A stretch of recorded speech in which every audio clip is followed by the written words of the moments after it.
سامعین سے گزارش کی جاتی ہے کہ ہمارے دونوں چینلز کے پلیٹ فارم سے جتنی بھی آڈیو بکس کی ریکارڈنگ کمپلیٹ ہو چکی ہے اسے خود بھی سنیں اور زیادہ سے زیادہ شیئر کرنے کی کوشش کریں، اور ہمارے سوشل میڈیا پلیٹ فارم کے لنکس ڈسکرپشن میں دیے گئے ہیں، ہمیں سبسکرائب اور فالو ضرور کریں تاکہ آپ کو ضروری اپڈیٹس ملتے رہیں، اور ہماری ٹیم کی فنانشیل سپورٹ کے لیے پیٹریون کے لنک ضرور چیک کریں۔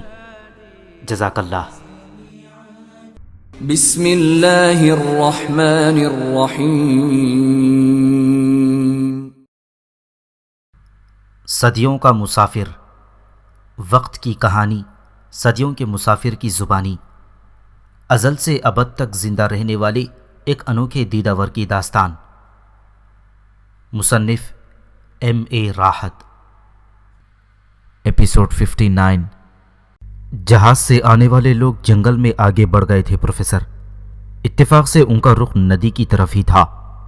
میں اور نارو ایک خاص فاصلے سے اس طرح ان کا پیچھا کر رہے تھے کہ انہیں اس بات کا علم نہ ہو سکی۔ اس وقت مجھے اندازہ ہوا کہ نارو اپنے غیر معمولی بھاری بھرکم جسم کے باوجود کس قدر سبک رفتاری سے کام لے سکتی ہے۔ وہ بالکل کسی چیتے کی طرح اس طرح دبے پاؤں چل رہی تھی کہ ذرا سے بھی آہٹ نہیں پیدا ہو رہی تھی۔ میرے قدموں کے نیچے تو کئی بار سوکھے ہوئے پتے آ کر چڑھ چڑھائے، لیکن کیا مجال کہ نارو کے پیر کے نیچے کوئی ایک پتا بھی چڑھ مڑایا ہو۔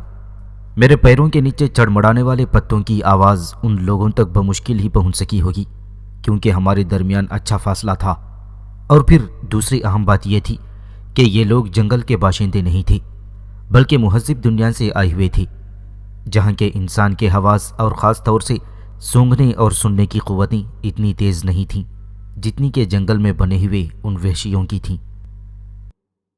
میں اور نارو ان چاروں کو نظر میں رکھے ہوئے آہستہ آہستہ بڑھ رہے تھے، یہاں تک کہ دور سے پانی کے بہنے کی ہلکی ہلکی اور مترنم آواز سنائی دینے لگی۔ جنگل میں ان جنگلیوں کے ساتھ کچھ عرصہ رہتے ہوئے میری بھی سننے اور سونگنے کی قوتوں میں کافی اضافہ ہو گیا تھا پروفیسر۔ میں پانی کے بہنے کی آواز کو صاف طور پر سن رہا تھا، لیکن مجھے حیرت تھی کہ ان چاروں میں سے کسی نے بھی ابھی تک یہ آواز نہیں سنی تھی۔ جب وہ لوگ پانی کے بالکل قریب پہنچ گئے تو سب سے پہلے شانتو نے پانی کے بہنے کی آواز سنی تھی۔ ابھی ان لوگوں کے اور پانی کے درمیان گھنے درختوں کی ایک سبز دیوار حائل تھی۔ میں پانی بہنے کی آواز سن رہا تھا۔ شانتو نے کہا، میرا خیال ہے تم ٹھیک کہہ رہے ہو۔ رومیریو نے جواب دیا، مجھے بھی پانی کے بہنے کی آواز سنائی دے رہی ہے۔ وہ لوگ پانی کی طرف بڑھنے لگے۔ میں اور نارو سائے کی طرح ان کے پیچھے لگے ہوئے تھے، لیکن جب وہ لوگ ندی کے قریب پہنچے تو ایک حیرتناک منظر ان کی آنکھوں کا منتظر تھا۔ درختوں کی اوٹ سے میں اور نارو بھی یہ منظر دیکھ رہے تھے۔ اس وقت ندی میں 3 عورتیں غسل کر رہی تھیں۔ ان عورتوں نے شاید اجنبیوں کے آنے یا ان کے بولنے کی آہٹ پالی تھی، کیونکہ وہ فوراً ہی ہرنیوں کی طرح چوکنی ہو گئیں اور انہوں نے اسی سمت میں اپنی نظریں گاڑ دیں کہ جدھر سے یہ اجنبی آ رہے تھے۔ اجنبیوں کو دیکھ کر عورتیں جیسے چند لمحے کے لیے بالکل سکتے میں آ گئیں، اور اسی طرح اجنبی بھی انہیں دیکھ کر سکتے میں آ گئے۔ اجنبیوں کے سامنے سیاہ پتھر سے تراشا ہوا حسن تھا، جس کی چمک دمک ان کی آنکھوں کو خیرہ کیے دے رہی تھی۔ عورتوں کے سامنے 4 عجیب الخلقت اشیاء موجود تھیں، جن کے جسم کے بیشتر حصے ڈھکے ہوئے تھے، حتیٰ کہ ان کے سر بھی ڈھکے ہوئے تھے۔ ظاہر ہے کہ ان عورتوں نے اپنی ساری زندگی میں اس قسم کے انسان نہیں دیکھے تھے، لہٰذا وہ منہ سے کوئی آواز نکالے بغیر انہیں تکے جا رہی تھیں۔ کچھ لمحے اسی گو کی کیفیت میں گزرے، اور اس کے بعد اچانک عورتیں جیسے اپنے خواب سے چونک پڑیں۔ انہوں نے منہ سے عجیب و غریب آواز نکالی اور ایک طرف کو بھاگنے کی کوشش کرنے لگی۔ ان کا رخ بستی کی طرف تھا، لیکن البرٹو نے آگے بڑھ کر ان کا راستہ روک لیا۔ کدھر جا رہی ہو سیاہ فام حسیناؤں؟ اس نے اپنی زبان میں ان سب سے مخاطب ہو کر کہا۔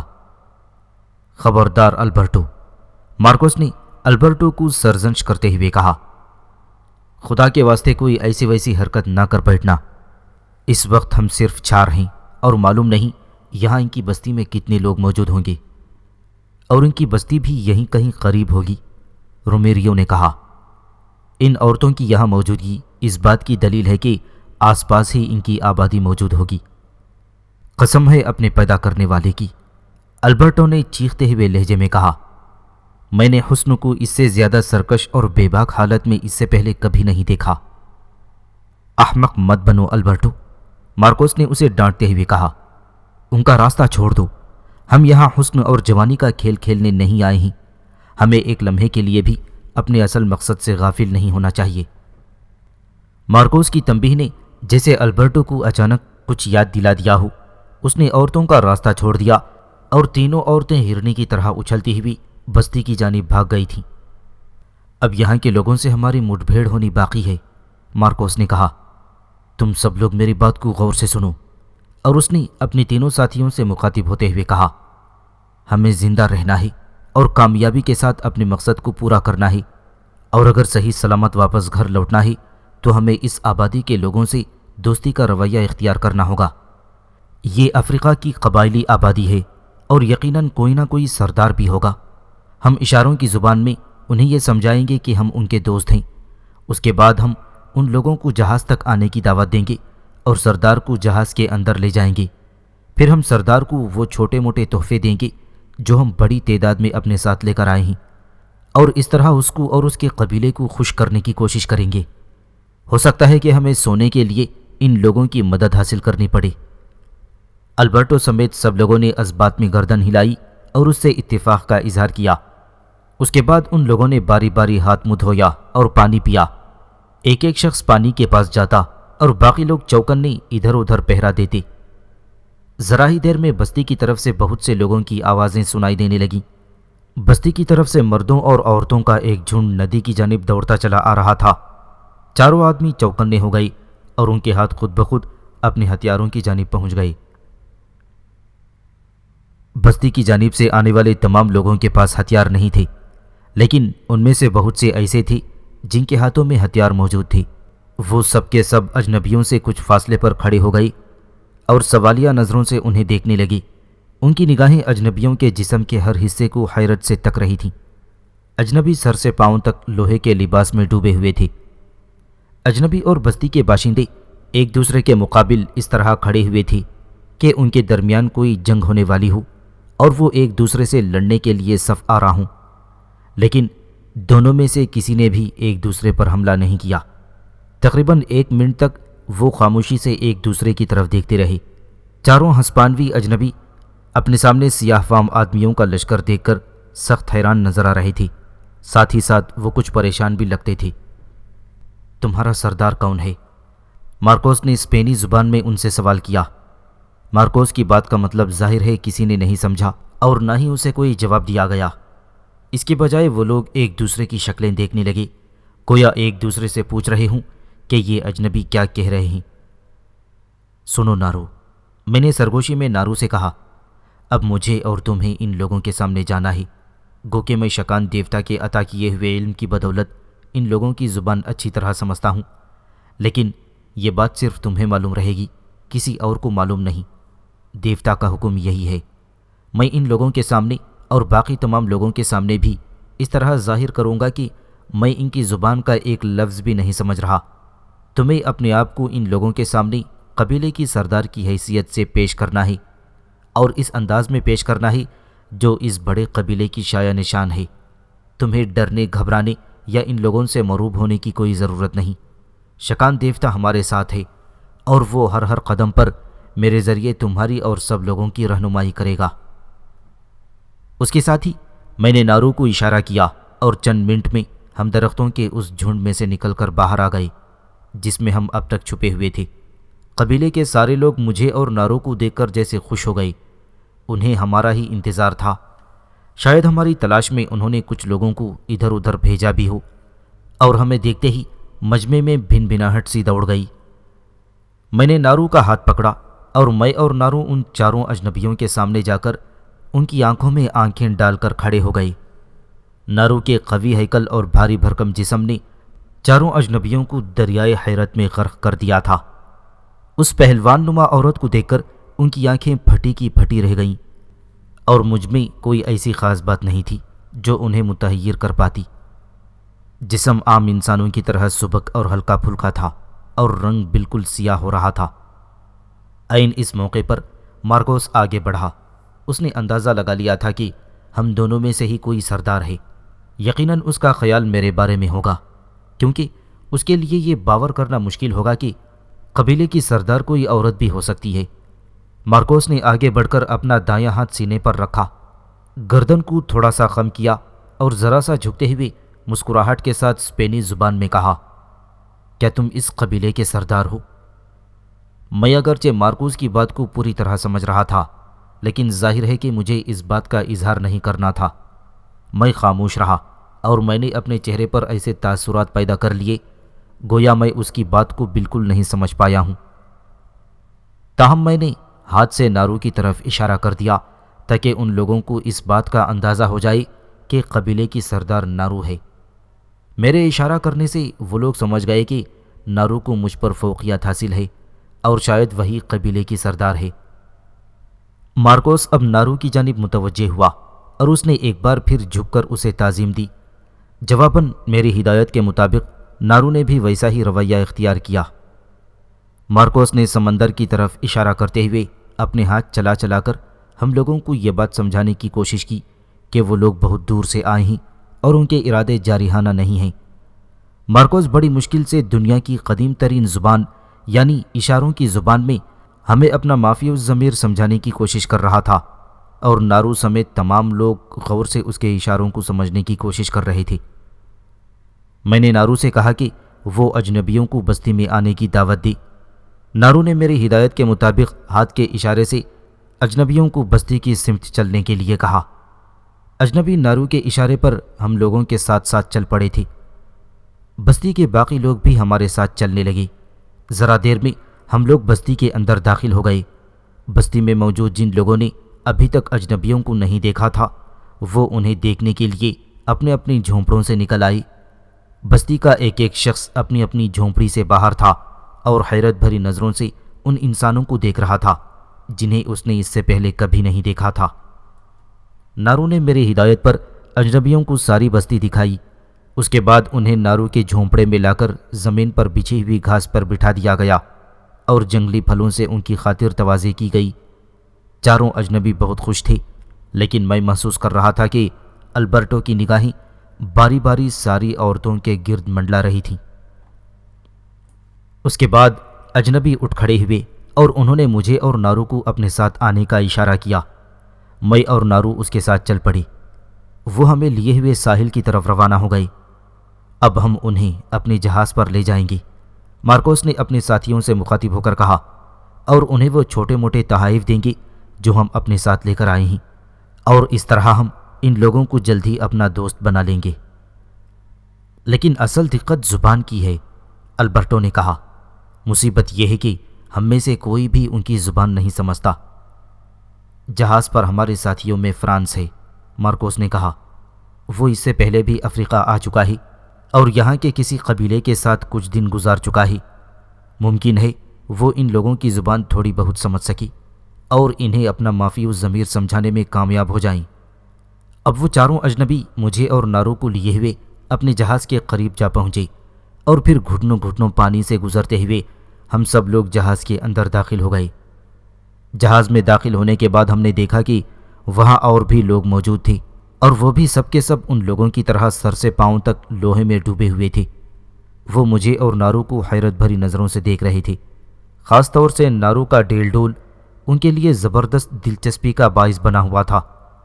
نارو جہاز کی ایک ایک چیز کو حیرت اور تعجب کے ساتھ دیکھ رہی تھی، اور اس کے چہرے کے تاثرات یہ بتا رہے تھے کہ وہ خود کو گویا کسی طلسم خانے میں محسوس کر رہی تھی۔ مارکوس نے فرانس کو آواز دی اور ایک ایسا شخص سامنے آیا جس کے چہرے کی ساولی رنگت یہ بتا رہی تھی کہ اس نے اپنی عمر کا بیشتر حصہ گرم ممالک میں گزارا ہے۔ فرانس افریقہ کے مختلف علاقوں میں بولی جانے والی کئی زبانوں سے واقف تھا۔ اس نے مجھ سے اور نارو سے گفتگو کرنے کے لیے ٹوٹے پھوٹے انداز میں کئی زبانیں آزمائیں۔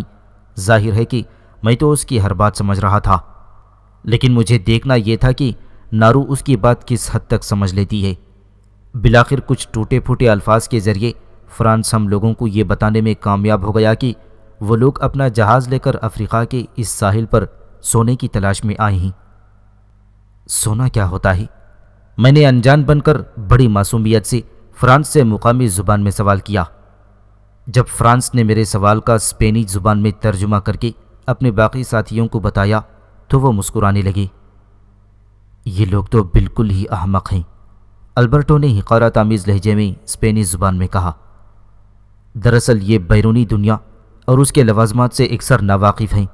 یہ تو پتھر کے زمانے کے لوگ ہیں، انہیں تو لوہے اور دیگر دھاتوں کا استعمال بھی نہیں آتا، بھلا یہ سونے کے بارے میں کیا جانیں گے؟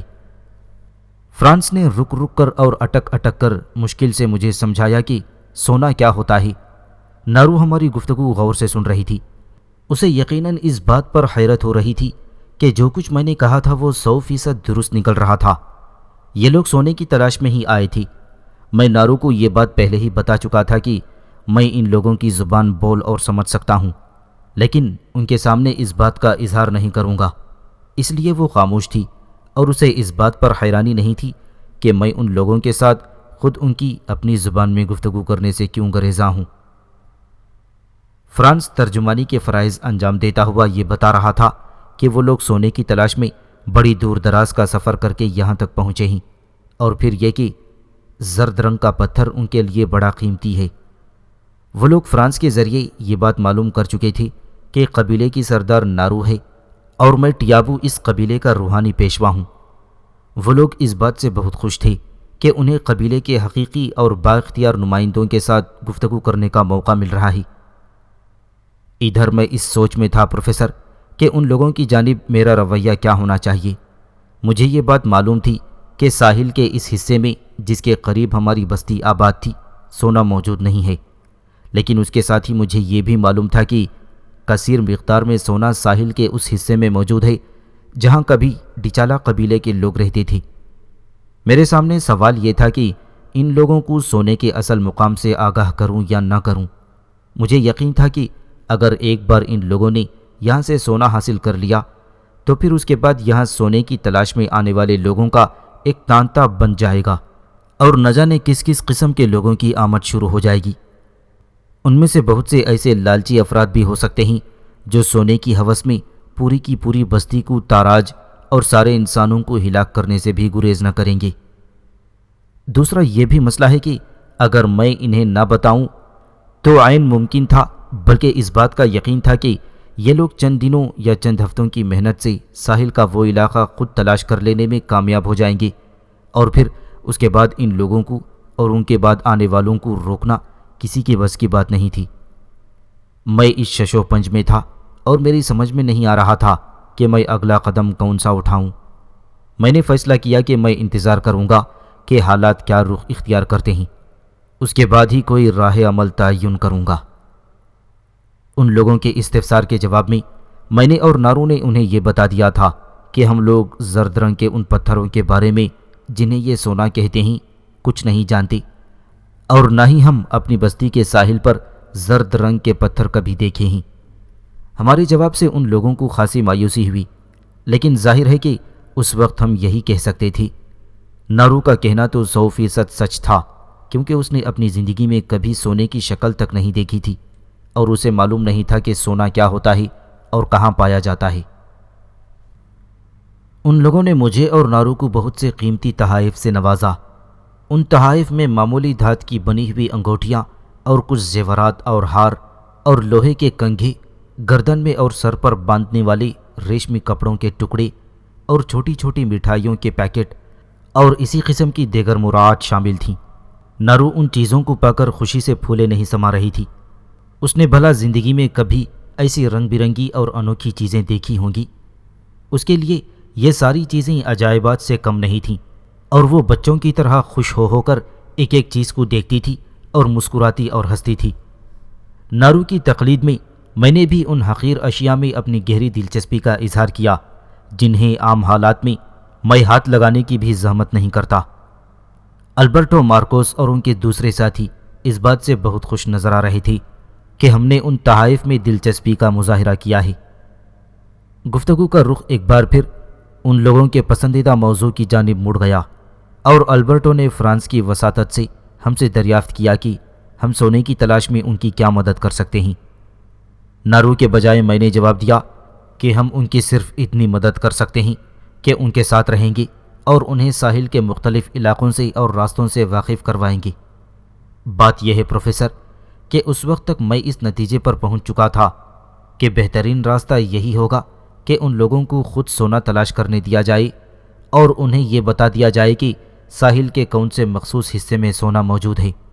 اگر یہ لوگ سونا تلاش کرنے میں کامیاب ہو جاتے ہیں تو یہ ان کی خوش قسمتی ہوگی، اور اس کے بعد جو بھی واقعات پیش آئیں گے ہمیں ان سے نمٹنا پڑے گا، اور اگر ان لوگوں کو ناکامی ہوتی ہے تو ظاہر ہے کہ اس صورت میں کچھ عرصے تک ساحل پر وقت گزارنے کے بعد یہ لوگ یہاں سے کہیں اور چلے جائیں گے۔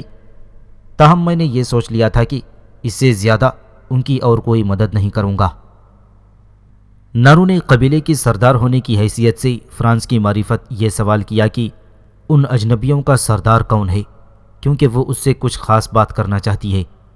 فرانس نے اسے بتایا کہ جہازیوں کا سردار مارکوس ہے۔ سردار مارکوس؟ نارو نے مارکوس کی طرف دیکھتے ہوئے کہا، تم لوگ ایک دوسری دنیا سے آئے ہو اور ہمارے لیے بالکل اجنبی ہو۔ تم نے ہماری طرف دوستی کا ہاتھ بڑھایا ہے اور ہم نے بھی جواباً تمہاری جانب دوستانہ طرز عمل اختیار کیا ہے۔ تم جس چیز کی تلاش میں آئے ہو اس میں ہم تمہاری مدد بھی کریں گے، جیسا کہ ٹیابو پہلے بتا چکا ہے۔ لیکن ایک بات اچھی طرح یاد رکھنا، اور وہ یہ ہے کہ ہم دوسری دنیاؤں سے آنے والے اجنبیوں کو اس بات کی اجازت نہیں دے سکتے کہ وہ ہماری عورتوں میں سے کسی کو بھی ہاتھ لگائے۔ میں یہ بات تمہیں اپنے قبیلے کی سردار کی حیثیت سے بتا رہی ہوں۔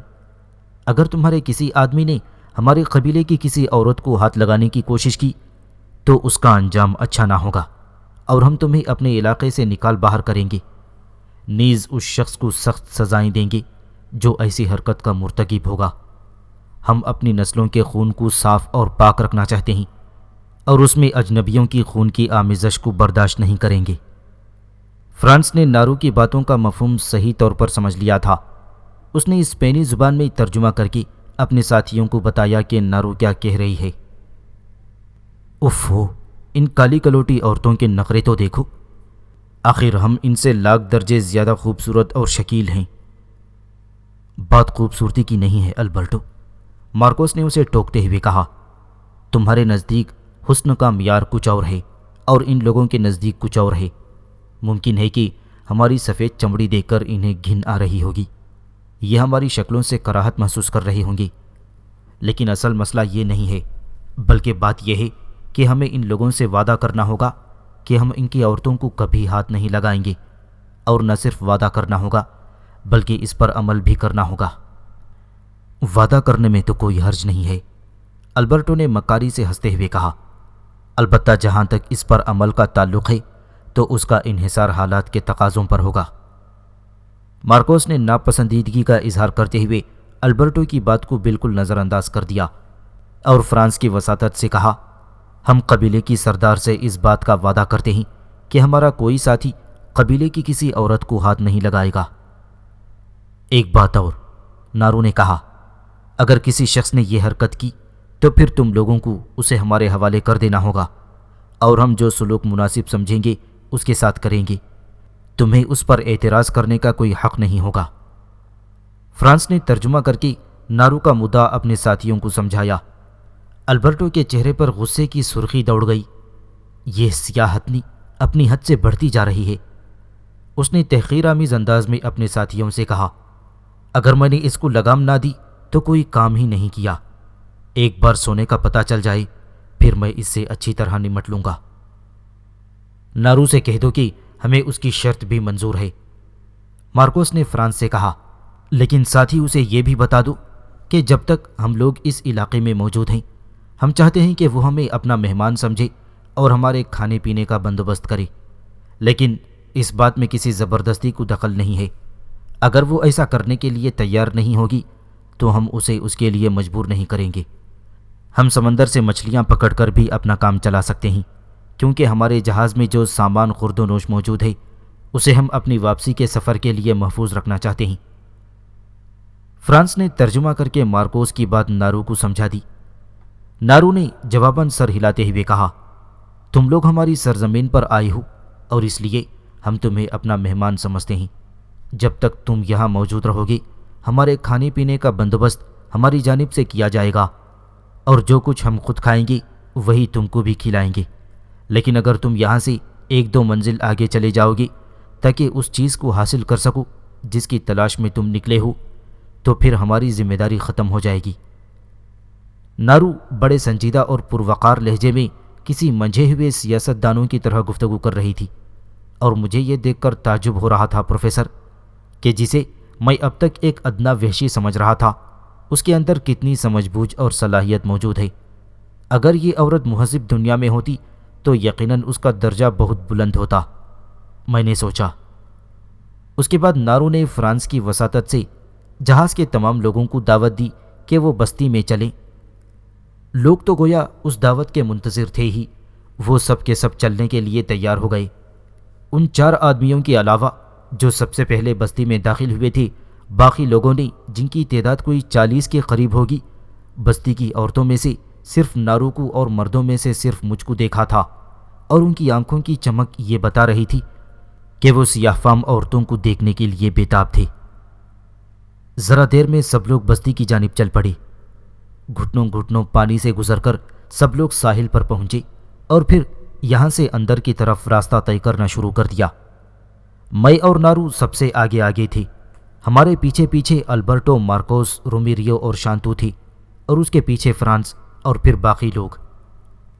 اچانک چلتے چلتے نارو رک گئی اور ایک دم پیچھے ہٹنے کی کوشش کرنے لگی، لیکن دوسرے ہی لمحے اس کا جسم ایک زبردست اژدھے کی گرفت میں تھا۔ یہ قوی ہیکل اژدھا ایک درخت کی بہت بڑی شاخ سے لپٹا ہوا تھا، اور وہ گہرے ہرے رنگ کا تھا۔ اس کا رنگ پتوں میں اس طرح مل گیا تھا کہ یہ نظر ہی نہیں آ رہا تھا۔ اژدھے نے نارو کو اچانک اور بے خبری کے عالم میں اپنی گرفت میں جکڑ لیا۔ 1 منٹ کی دیر تھی اور اس کے بعد نارو کے بدن کی ساری ہڈیاں کڑکڑاہٹ سے ٹوٹ جاتی۔ میں نے اس موقع پر حکمت عملی سے کام لیتے ہوئے اپنی جسمانی قوت کا مظاہرہ نہیں کیا، کیونکہ میں نہیں چاہتا تھا کہ اجنبیوں کو یہ تاثر دوں کہ میں کوئی غیر معمولی انسان ہوں۔ اس کے بجائے میں نے ان کے سامنے خود کو افریقہ کے ایک وحشی قبائل کی حیثیت سے ہی پیش کرنا چاہتا تھا۔ چنانچہ میں نے اپنی قوت کو ہتھیاروں میں منتقل کیا اور اس کھانڈے جیسے ہتھیار سے جو ایک ڈوری کے ذریعے سے کمر میں باندھے ہوئے تھے، میں نے اژدھے کے جسم پر اس طرح ضرب لگائی کہ اس کا جسم 2 حصوں میں منقسم ہو گیا۔ نارو کو کوئی غضن نہیں پہنچا تھا۔ نارو کا جسم اژدھے کی گرفت سے آزاد ہو گیا۔ اژدھا زمین پر گر کر بل کھانے لگا۔ اس کے جسم کے 2 حصے ہو گئے تھے اور اب دونوں علیحدہ علیحدہ تڑپ رہے تھے۔ اجنبیوں کے منہ سے چیخیں نکل گئیں۔ انہوں نے بھلا اپنی زندگی میں ایسا ہولناک اور وحشت انگیز مظاہرہ کہاں کیا ہوگا؟ سب کے سب جہاں تھے وہیں رک گئے تھے اور خوف و حیرت کے مارے یہ منظر دیکھنے لگے تھے۔ خود نارو کا سارا جسم پسینے میں شرابور ہو گیا تھا۔ موت اس سے محض چند لمحوں کی دوری سے گزر گئی تھی۔ مجھے نہیں معلوم کہ اسے اپنی زندگی میں پہلے کبھی اس قسم کی صورتحال سے سابقہ پڑا ہو، لیکن میں اتنا ضرور جانتا تھا کہ جب سے میری اس سے ملاقات ہوئی تھی تب سے یہ اپنی نوعیت کا پہلا واقعہ تھا جس نے نارو کے سارے وجود کو لرزا کر رکھ دیا تھا۔ اس سیاہ فام وحشی میں بلا کی پھرتی ہے، البرٹو نے اپنے ساتھیوں سے اسپینی زبان میں کہا۔ اگر یہ فوری طور پر کارروائی نہ کرتا تو وہ اژدھا اس ہتھنی کے جسم کو پیس کر رکھ دیتا۔ اسی لیے تو میں تم سے کہتا ہوں کہ اس علاقے میں ہوشیار رہنا اور کوئی بے وقوفی کی حرکت نہ کرنا۔ مارکوس نے کہا، یہ لوگ جنگلی ضرور ہیں، لیکن انہیں اپنے سے کمزور سمجھنا محض نادانی کی بات ہوگی۔ یہ لوگ مضبوط جسموں کے مالک ہیں اور اپنی حفاظت کرنا خوب جانتے ہیں۔ اس روحانی پیشوا کی پھرتی اور مہارت واقعی قابل دید ہے۔ رومیریو نے مجھے اپنی زبان میں خراج تحسین پیش کرتے ہوئے کہا، اس نے واقعی کمال کا کارنامہ انجام دیا ہے۔ اگر 1 سیکنڈ کی بھی تاخیر ہوتی تو یہ بھاری بھرکم عورت ضرور ماری جاتی۔ وہ لوگ اپنی زبان میں میری بہادری اور جرات کو سراہ رہے تھے اور آگے کا راستہ طے کرتے رہے، لیکن اب ان میں سے ہر شخص زیادہ محتاط ہو گیا تھا۔ وہ لوگ بڑی احتیاط کے ساتھ اور چاروں طرف دیکھ دیکھ کر قدم آگے بڑھا رہے تھے۔ ان کی رفتار بھی سست ہو گئی تھی اور ان میں بعض کے چہروں پر خوف کے علامات صاف طور پر نظر آ رہے تھے۔ اگر تم لوگوں کو اتنا ہی خوف لاحق تھا تو پھر اس مہم پر آنے کی ضرورت ہی کیا تھی؟ البرٹو نے اپنے ساتھیوں پر طنز کرتے ہوئے کہا۔ مجھے معلوم ہے کہ یہ تو جان جوخم کا کام ہے، اور ان میں دونوں امکانات موجود ہیں کہ اگر کامیاب ہو گئے تو آئندہ پشت ہا پشت کے لیے فکر معاش سے آزاد ہو جاؤ گے، اور اگر ناکام ہوئے تو ان میں جان جانے کا خطرہ بھی موجود ہے۔ یہ افریقہ ہے، افریقہ۔ یہاں تو ہر قدم پر ایسے مناظر اور واقعات سے دوچار ہونے کے لیے تیار رہنا چاہیے۔ البرٹو کے اس گہرے طنز نے اس کے ساتھیوں پر خاطر خواہ اثر کیا، اور ان کے گمشدہ حواس کسی حد تک بحال ہونے لگے۔ ان کی چال کی لغزش بھی دور ہو گئی، اور وہ جیسے دوبارہ اپنے ہوش میں آ گئے۔ ہم لوگ اس انداز سے بستی میں داخل ہونے کے لیے آگے آگے بڑھ رہے تھے کہ ہمارے پیچھے سفید فام اجنبیوں کا ایک لشکر تھا جو خود زرہ بختروں میں ملبوس تھا۔